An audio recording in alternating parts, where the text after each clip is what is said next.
Today's hospitals have increasing pressure on delivering care. This comes from high demand, more chronic disease, and the shift to risk-bearing payments from value-based care. The constant pressure to do more with less has led to limited resources, tremendous inefficiency and waste, coupled with physician burnout and long patient wait times. This also shows up as challenges to growth and integration from what is often overinvestment in poor M&A deals and integration thereafter. I've met some intelligent thinkers and medical mavericks, and guys, today's guest wears both hats. Like Mick Jagger once sang, time really is on his side. The CEO of LeanTaas, Mohan Giridharadas.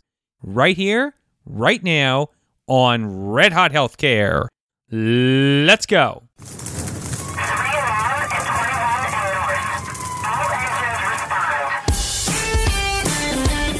This is Red Hot Healthcare. Interviews with today's leaders and all the news that matters. Here's your host, Steve Ambrose. Hello and great to have you aboard. I'm your host, Dr. Steve Ambrose. For past and upcoming episodes, find us on iTunes and most podcast directories, or on our eye-catching website, redhothealthcare.com. An accomplished lean expert, Mohan Giridharadas had an 18-year run at McKinsey. He co-created their entire lean service operations practice. He's helped numerous Fortune 500 companies drive operational efficiency, and it's resulted in countless millions in capture and prevented waste. His passion and expertise ran smack into an entire health industry whose hospitals and health systems suffer from mass inefficiency in their operations. LeanTaas combines artificial intelligence, lean thinking, and scalability to transform operations at such big hitters as Stanford Health, Sloan Kettering, New York Presbyterian, and nearly half of the top 30 cancer centers in America. Plus, he's listed in Becker's Hospital Top Entrepreneurs to Know. Mohan, it's a privilege and a pleasure to have you on Red Hot Healthcare today. Thank you, Steve. Well, Mohan, great to have you on the show. Before we get into your organization, LeanTaas, I'd like to be able to have you tell our audience a bit more about the current challenges that you're solving that are existing in healthcare today, and maybe the type of impact that those challenges are causing on our health system as a whole. Thanks, Steve. The biggest macro challenges we see in healthcare come from a great increase in the demand for healthcare services. Regardless of what happens with the Affordable Care Act, more and more patients will seek treatment. The population is getting older, and that too results in increased demand. And more patients suffer from chronic diseases, which in addition will create more demand on the system. Simultaneously, the resources available to address this increase in demand are getting tighter and tighter. So reimbursements are going down, the push towards value-based care, and in general, health systems need to learn how to do more with less. So there is a huge operational efficiency problem to be solved here, and not solving it correctly manifests in one of two ways. Access, which means when patients call to get an appointment, they have to wait 10 days, 20 days, 30 days before they can get the appointment they need, and or wait time, which is when they do get their appointment, it's difficult to deliver that appointment as scheduled, and in fact, patients end up waiting in the waiting room a lot. Gotcha. And we talked off air about this, Mohan, but really the vendor space today, particularly when we talk about hospitals and health systems, has really gotten crowded and heavily commoditized. I mean, there are some great solutions out there, but, as opposed to 2 or 3 years ago, even 6 months ago, there's a lot of also ands. Your solution is different, though. It's been adopted by notables. We talked about New York Presbyterian, Cleveland, and even Stanford Health. Before we get into your company and its product, maybe talk just a little bit to whet our appetites about some of the results that you're having with your clients now. So the two products that are already in market are the infusion center product, where we optimize the scheduling for chemotherapy or infusion. The results we deliver are quite staggering. We can take the wait time down by 30 to 50% during peak hours. We can also increase the effective capacity of the infusion center to be able to do 10 or 15% more treatments in a given day. This is huge for patients. Yeah. The ability to be able to get the infusion done without having to wait. On the operating rooms, as you know, are a very expensive asset. Every single new operating room can cost $10 or $20 million to build. We can unlock 3 or 4 points of utilization out of the operating rooms, which essentially unlocks value on the order of $500,000 per operating room per year.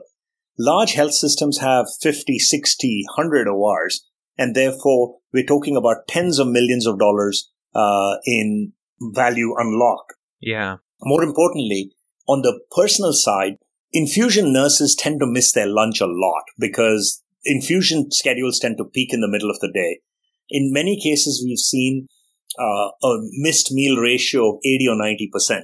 And so the ability to streamline the schedules helps infusion nurses get their lunch as well. So that is a huge bonus to them. Right. And, one of the things I just love about speaking with you, Mohan, is that unlike a lot of vendors today that just start throwing out big numbers, and even when you get into the operations side, sometimes it's so easy to get impersonal with, those employees, those human lives that are the boots on the ground. I mean, the people that are making a lot of this happen on the hospital health system side. We talked about this before. When you start bringing up the fact that, infusion nurses are missing their lunch a lot, I mean, that matters, right? I mean, we're talking about not just challenges in terms of on a larger scale, but when you start talking about people and their emotions, their frustrations, and how even something that seemingly is small like that could, really for a large organization make a big difference. Sure it does. What happens is it results in a higher attrition because delivering chemotherapy day in and day out is a challenging job. And so now if it starts getting difficult from a personal standpoint, you end up having a higher attrition level. The second thing that happens is if the operations don't run smooth, then nurses are forced to stay back and go into overtime in the evenings. And so pretty soon it becomes difficult for them to plan their lives where they were scheduled to get off work at 6, but day in and day out, they have to stay back till 8 or 9 p.m., which now imposes on their dinner time, family time, etc. And the stress gets so high that you end up with a higher attrition. But the other way in which the stress manifests is there's a risk to patient safety. If nurses have an overwhelming workload, the chances of not being on top of a reaction or getting something to happen can go up a lot. And so there is a patient safety impact as well, in addition to a nursing satisfaction benefit. Right. On one of my more recent shows, I had 2 experts on for physician burnout. And one of the questions I asked them was, when we talk about burnout, let's just say we could snap our fingers and all the physicians could be cured. They could all be very engaged and happy and looking forward every day to enjoying their work. What about the nurses? What about all the other workers that contribute to the care team, for that matter? And they actually quoted a study on nurses, Mohan, that said that 63% of all nurses report suffering from burnout. Now, contrast that with about 54% for physicians. So this burnout, and I'm glad you're identifying, is such a pervasive problem, not just with the physicians. It is a difficult environment. They're dealing with very sick patients needing a complex regimen of care. We feel that what we are doing is at least making the operational efficiencies work as well as it possibly can for them and leaving them to do the hard clinical job that they do so well. You have how many products now? We have 2 products in the market. The infusion product is deployed at 63 infusion centers, nearly 2,000 infusion chairs, which spans more than half of the top 30 cancer institutes in the country. The operating room product is live in 170 operating rooms across 5 health systems.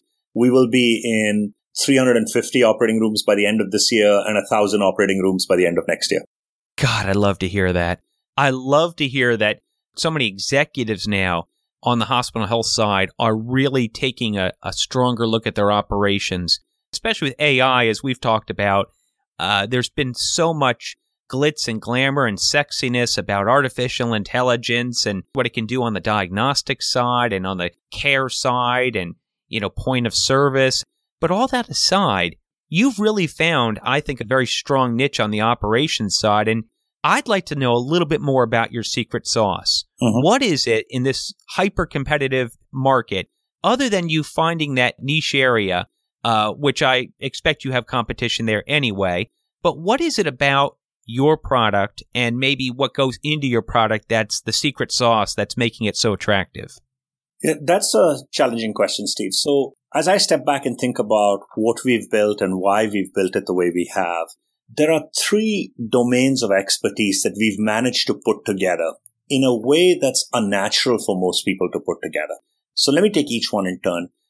Lean thinking, deep data science, and scalable software delivery.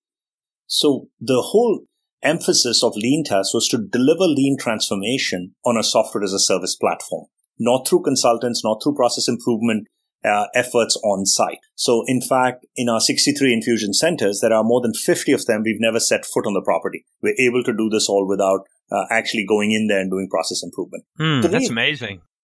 Thank you. The reason I think that it's unique is lean thinking traditionally has been grounded in a set of beliefs that are not to use complex computer models. They tend to be go to the job site, it's called go to the Gemba, and write on the whiteboard what your production is going to be today, what your backlogs are, and so on. And so lean practitioners encourage their clients to think on paper and pencil, think in whiteboards, group up around a whiteboard and do things. So for them to try and build sophisticated AI-based, machine learning-based algorithms is an unnatural act. For the data scientists, the lure has been towards the clinical diagnostic data science.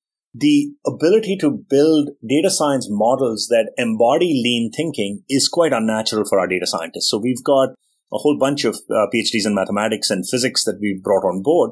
And we've had to teach them the lean concepts and to be able to come up with data science algorithms that use core lean principles. And neither of these two end up creating a scalable software delivery. So over the last 4 or 5 years, we've built a platform. We've invested tens of millions of dollars into building a scalable software platform that allows us to run all of these in a web-based application that's multi-threaded and scalable.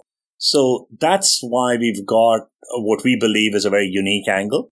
And the final thing we did is to be seamless with the EHR. We are agnostic to which EHR is in place, and we don't even need tight integration with the EHR. And so that's what's enabling us to get rolling and scaling as fast as we have.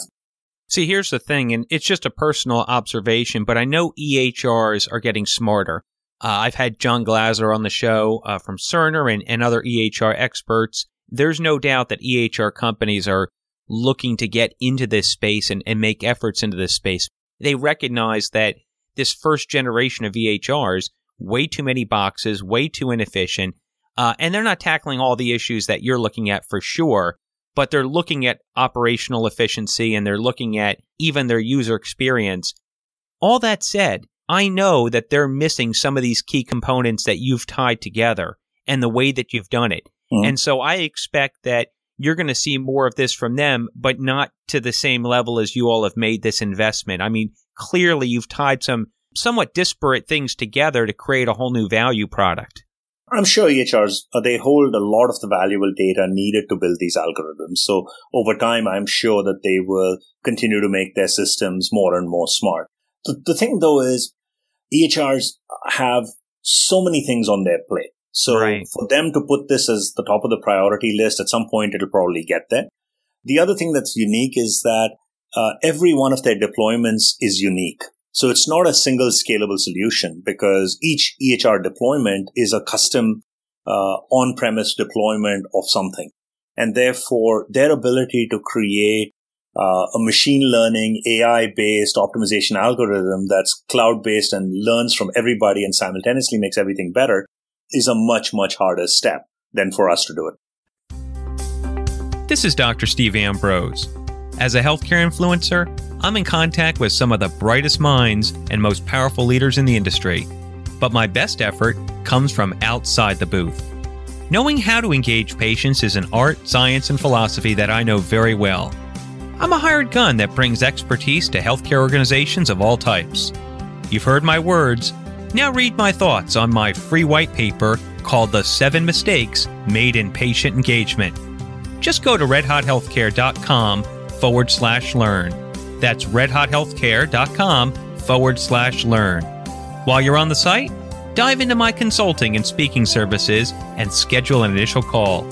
You won't regret the uniqueness, benefits, and results I can deliver for you. And now, back to the show.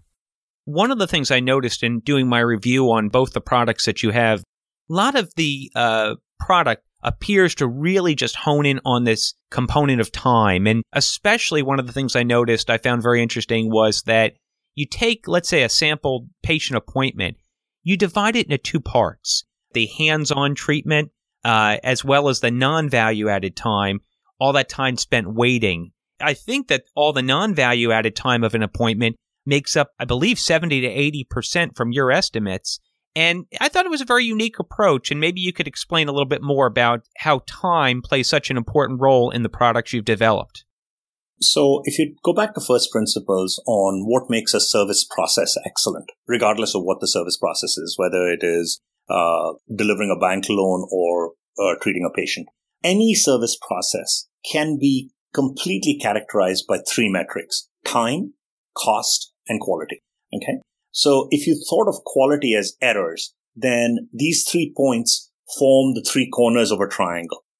The classic way of improving services is often to go after cost or to go after quality first. That's a problem. When you start with those 2, it actually makes the overall situation worse. Let me take cost, for example. Service processes are labor-intensive processes. So if you try and reduce the cost, what it means is you're taking people out of the equation. When you take people out of the equation, the workload goes up and the expertise disappears. And therefore, you make more errors, which means quality goes worse. And time, it takes longer to get it done. Therefore, time goes in the wrong direction. Similarly with quality. If you try and make the quality better in the same existing process setting, what happens is you're forced to inspect quality in. So then you have checkers and then checkers who check the checkers. And so it adds layers of complexity, which adds cost and takes longer. Time is the only variable. When you pull it in and make it better, it forces you to get better at the other 2. So let me give you a simple analogy. In a manufacturing context, inventory masks problems. So if you're running a manufacturing plant with terrible yields, terrible product quality, terrible supplier performance, terrible raw material procurement, but you have enough inventory, you can meet every shipment order on time because you use the inventory to hide the fact that your manufacturing process was broken. If you take away the inventory, suddenly you've exposed all the problems and you'll no longer meet your shipping deadlines unless you fix these underlying issues.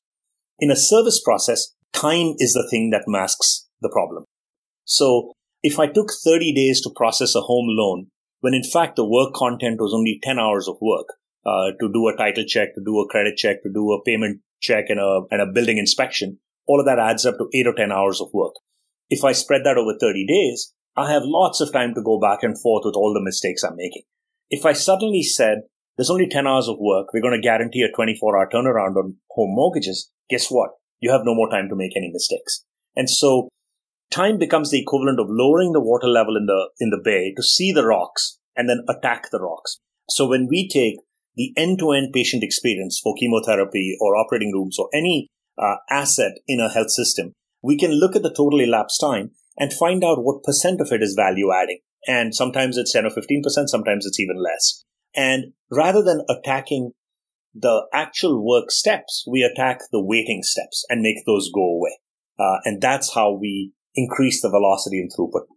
Great insight, Mohan. This year, I went down to HIMSS, and in a breakout session, I had a discussion with leaders from IBM Watson on their AI side and also the team at Mayo Centers. And they were talking about AI and a lot of the sexiness that AI has with care delivery, diagnostic data, but not a lot when it comes to AI going into operations and administrative services. I actually stepped up to the microphone and asked them, what is IBM Watson doing on the admin side? Because admin or back-end services account for about 25% of all hospital and health system costs. I mean, it's a huge chunk. So I wanted to get your thoughts on this, Mohan. Why do you think that some of the larger health tech companies out there that are looking at AI seem to really not be focusing on either the operations or the admin part of applying artificial intelligence? I think there are two factors. One, there is a false equivalence that artificial intelligence and big data are the same thing. And for us, operational data is by no means big data. We get fairly modest data sets of a few hundred patients a day with 10 or 12 fields per patient. So it's a very small data set. But embedded in it is lots and lots of operational intelligence that we can leverage. So that's one underlying reason. The second underlying reason is we've drawn a very bright line between clinical problem solving and operational problem solving. We don't pretend to be clinical experts. We've hardly got any clinical expertise on the team. And therefore, we are not trying to solve the cancer diagnoses from one drop of blood or solve the genomic analysis of propensity to get any kind of a particular disease, etc. Those are hard, complex clinical problems that attract a lot of funding, a lot of efforts from people like IBM, Watson, etc. We are staying very, very clear of that, and we are focused on operational intelligence. I know that you are an expert in lean. You had a career in lean certainly before you developed LeanTaas for healthcare. How do you implement the lean process, the lean methodology, not just within the products that you design, but even going out to your customers and consumers? I mean, I believe we talked about the fact that you don't really put a lot of boots on the ground and that your product does a lot of the work. Is that right? That is right. So we have to define the scope very carefully. We're not pretending to do an entire lean implementation at any of our customers. We are solving a very, very specific problem. So we will optimize the schedule of infusion appointments every single day at every one of our customers' cancer centers. By solving that specific problem, we're able to do it through lean principles embedded in the mathematics and embedded in the software. So we don't need to go in and do process improvements. The way we think about it is there are 3 milestones in the journey of completing an infusion treatment. First, the scheduler and the patient talk. They agree on a particular time for infusion. The appointment is then set up, and then the appointment is delivered. All of process improvement efforts focus on between step 2 and step 3. From the time the appointment's made, they take the appointment as a given, and they try and make the process improvements take place so that the patient is in and out quickly. We focus all our efforts on the time between the scheduler and the patient talking and the appointment getting set up.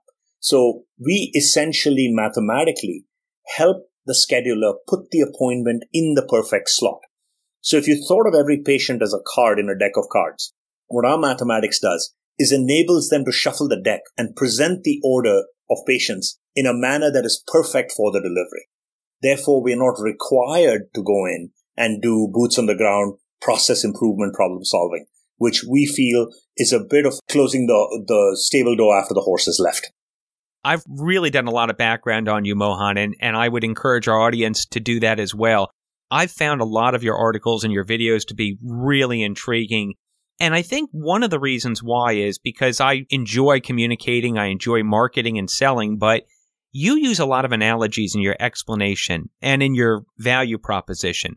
That's not done with many vendors. Many vendors are throwing out numbers, they're throwing out studies, they're talking at people. A lot of these people are not super sophisticated in technology, so some of it falls on deaf ears and maybe speaking over them. Do you feel like that using the analogies, that using the metaphors gives you a real unique communication and maybe a selling advantage against the competition?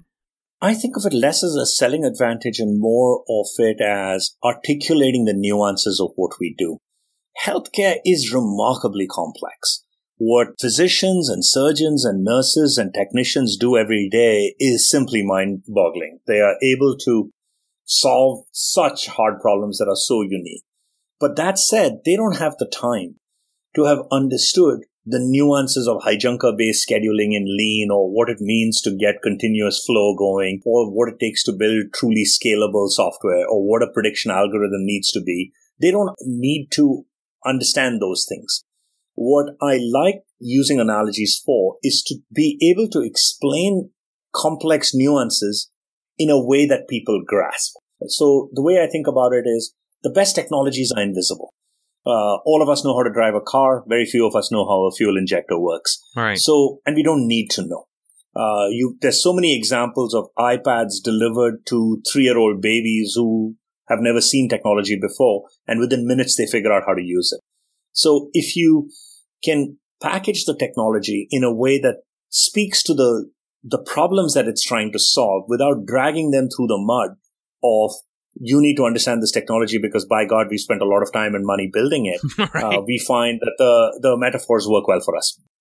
The focus is on them. I mean, it just seems to go towards further defining the value proposition, and not just the value proposition, I would imagine, just for the senior leadership, but probably when you have questions at different trade shows or even from those providers or care teams that have particular questions, it's the same thing, right? I mean, you're working down the line, but with that common, easy to understand explanation.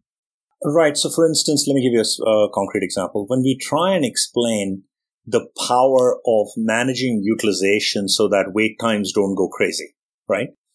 I could pull out the Kingman formula and show you the exponential curve of utilization and explain why it's a nonlinear relationship. That's going to fall on deaf ears.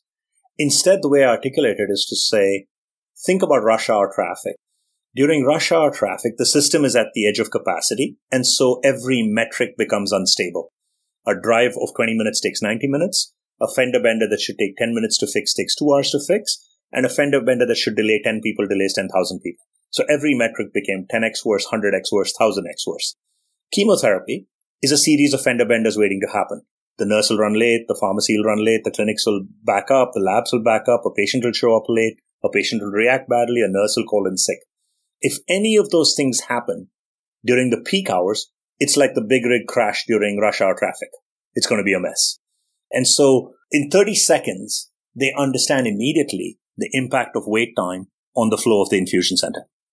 When I went to your website, LeanTaas.com, I certainly saw that your products are set aside for infusion centers, they're set aside for operating rooms, but you're also taking your products now, your technology, and you're looking to apply it into 3 other areas: the pharmacy space, lab, and also imaging.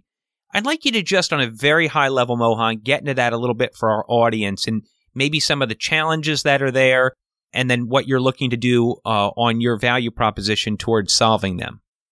Our distinctive competence is in taking advanced data science, machine learning, optimization, prediction algorithms, etc., combining it with lean and delivering it to unlock capacity and reduce wait times across key healthcare assets. And so when you think about a health system, there are thousands of scarce assets: operating rooms, infusion chairs, imaging machines, radiation oncology machines, clinicians, etc. We've created a group called LeanTaas Labs. And what that does is works closely hand in hand with the customer to solve a pain point for them. While we're doing it, we're not sure if there's a scalable product to be built or not. We view that as a joint exploration exercise where we're helping a customer solve a problem. So we're working with MD Anderson to improve the flow of diagnostic imaging. They've got tons of machines and they see hundreds of patients a day for complex diagnostic scans. And the wait times are longer than they would like. And they would like to be able to treat more patients. And so we spent a few months and have cut the wait time down in half. Now the jury's still out as to whether we can build a product out of it that'll resonate with every other health system out there. So we're working with them closely to define it. Their innovation team is looking at it and saying, here's how we think we could build a product. And it's a joint conception of a product. Similarly, we're going to start work now with Sloan Kettering on oncology clinics and how we optimize the flow of patients through a set of oncology clinics because they have shared rooms and they're running out of rooms. We've done the same thing with Emory on labs. With pharmacy as well, we've got a discussion underway. So in each of these, we screen and filter that if a problem meets our unique and distinctive capabilities, then we'll do the exploration. At the end of the exploration, we'll decide if that was a one-off thing that we're glad to have helped the customer with, or if we believe there's a scalable product to be built. Gotcha. I'd like to ask a personal question here. Tell me one thing, Mohan, that you believe to be true that very few people agree with you on. Steve, I think that the entire mathematical underpinning of scheduling in health systems has been built on a foundation of Jello. Wow. The reason I think that is since 2009, in the rush to the High-Tech Act, the interoperability, etc., what the EHRs did, which was very important to do, was to push all the patient encounters into a single database so that there would be one version of the truth, and every interaction between patient and health system was captured in one place. Because they did that, they gave asset scheduling a token once over. They did not spend the time mathematically figuring out how exactly to do scheduling. The easiest way to do it was to catalog every asset as a resource, and then to count how many resources you had of each type, and then to allocate those resources across time windows. That works great for a tennis court. If I have 6 tennis courts and people call to make appointments, I can give them the 8 to 9 slot or the 9 to 10 slot, and that all works out great. The reason it works great for a tennis court is it's a deterministic thing, meaning the start and end time of a tennis appointment are very, very precise. If you don't finish on time, you get kicked off the court. Right. For health systems, the start and end time is stochastic or random. Therefore, we've used a deterministic framework to execute a stochastic thing. Imagine if at the tennis court you said, show up late and it's okay, you don't lose your court, and play longer than you'd like, don't worry, you won't get kicked off. If that were to happen, the whole tennis court falls apart. And that's what happens every day in health systems. Right. Another example, any other case where there is complex asset scheduling taking place, there's a layer of probability theory woven into it. So airlines, every route, every flight, every day have a strategic amount of overbooking based on what the algorithms have learned about the propensity for people to cancel their trip or be a no-show. And based on that overbooking, they're able to utilize the asset because once the plane leaves, it's gone. An empty seat is a lost seat forever. Now, occasionally they get the math wrong. And when they do, they've built in corrective methods like offering incentives for passengers to voluntarily deplane. Right. So probability theory has to fit in. There is nothing in any EHR that has any concept of probability-based scheduling, that appointments will run shorter than planned. Therefore, assets will free up earlier than you thought. People will no-show. People will cancel. And so how do you strategically overbook? When you have a tennis court mindset, they set aside 6 courts. They don't schedule the 7th and the 8th court because they know they've got a 15% cancellation rate, right? Because of this, the health assets are just horribly underutilized, which leads to the paradox of if you were to call today to get a brain scan done on a very expensive MRI machine or a CT scanner, they would probably tell you the first available is 2 weeks from now. And you would accept that because you'd say, yep, it's a $20 million piece of machinery. Of course, it's not ready whenever I want it. I'm happy to wait 2 weeks. Now go spend your day standing outside that CT scanner and check the box if there's a patient inside the machine and cross the box if there's not a patient inside the machine. You will be amazed to know that it's probably utilized less than 50% of the day. So, wow. How is something so busy that I could not squeeze you in for 20 minutes unless it was 2 weeks out and yet be idle half the time? This is the paradox of using mathematical jello to solve a really complex problem. It is so surprising to me that you've had health systems, and if you look at it from somebody who's not in the industry and certainly not in the lean methodology space or expertise, you'd look at it and you would say, wow, this health system's doing phenomenal. They're growing. They've got terrific revenues. They're keeping their profit up. They've been doing it for more than a decade. I mean, they're adding people. They're adding assets. Great job. They're growing it right. And you would really be missing all those operational nuances that really have been holding them back. They probably just haven't realized it because I would imagine that a lot of these facilities, because of the current healthcare system, the fee-for-service, they've got constant demand and they have predictability on their payment. So I would assume a lot of them not really looked at this in an efficiency and waste manner. You're exactly right. Growth and accelerating revenues masks all of these. It's basically, it takes scarcity to push for asset utilization, right? So in a world where airline growth was infinite and pricing could keep going up, nobody worried about asset utilization on the airline either. But as the industry started to get cyclical, everyone started to realize that the only time an aircraft makes money is when it's in the air and flying. And therefore, if you are Southwest and you're able to accelerate your turnaround time of an aircraft at the gate from 50 minutes to 35 minutes, every 737 can do one more leg per day. and therefore they get more juice out of each of their assets than many other airlines, which is in part the reason why for 40 plus years they've been the only airline that's been continuously profitable. So scarcity pushes people to think about asset utilization in ways they did not have to do before. And we think for all of the macro reasons we discussed at the beginning of this discussion, the time is now for health systems to think about it too. Speaking of health systems, if you could have a phone call now with every single CEO of a health system or a hospital or any provider clinic across the United States, pretend you pick up the phone and they're all listening on the other end, Mohan, and you had just one thing that you wanted to impress upon them, what would that one thing be? You could double or even triple the throughput of your existing health system. See twice as many patients, maybe 3 times as many patients, with a shorter wait time, with little to no increase in your personnel costs. There might be some increases in personnel costs strategically, but you could do a lot more.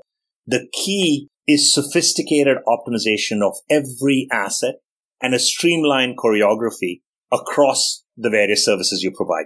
Let me give you a simple example. In the mid-'80s, Atlanta Airport could only do 400 flights a day. Today, they do 4,000 flights a day. So they've gone 10x more on the velocity of flights taking off from Atlanta. Now, the airspace around Atlanta hasn't changed at all. And the number of runways has hardly changed. It used to be 4 runways, now it's 5. So a very modest increase in the number of runways. How have they done that? They've taken every service required to get a plane off the ground: baggage handling, engine inspection, fueling, cabin cleaning, catering, staffing, crew change, passenger boarding, ticketing, etc., and optimized it individually and then optimized the choreography of it. So what happens in the 40 minutes that a plane is sitting at the gate, dozens of services take place below the wing. They change the fuel, they reload the bags, they check the engines, they check the tires. Dozens of services take place above the wing. They stock the plane, change the crew, change the passengers, etc.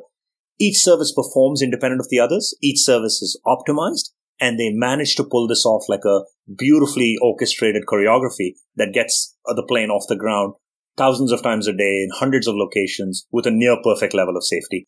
That is the vision of what we could achieve in health systems as well.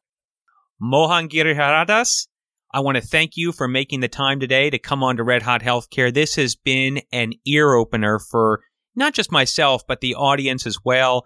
There's a lot of room to go in operations, and it seems like that you're hitting it at just the right time with just the right value proposition and technology. So best wishes for you and for your company moving forward, and we look forward to hearing more and having you back on the show. Thank you, Steve. I appreciate it.